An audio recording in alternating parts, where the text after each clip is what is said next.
यो नेपालको गतिविधि स्थिति राष्ट्रिय अन्तर्राष्ट्रिय स्थिति बुझेर मिडियाको आधारमा मैले यो कविता सत्य घटना लेखेको छु।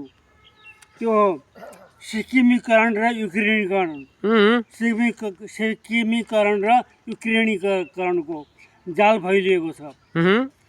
बन्दगीमा देश राखी बैन बुझिएको छ।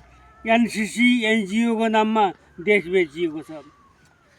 नेता र उच्च पदस्थको घरमा अमेरिकी डलर फरिएको छ। हिन्दुस्तानका दलाल भन्छन् हिन्दू राज्य बनाऊ, हिन्दुस्तानका दलाल भन्छन् हिन्दू राज्य बनाऊ, अमेरिकी दलाल भन्छन् देश युक्रेनी बनाऊ। दुवै थरीको घमसान देशमा चलेको छ। दुवै थरीको घमसान देशमा चलेको छ। देशैभरि अशान्तिको आगो फैलिएको छ।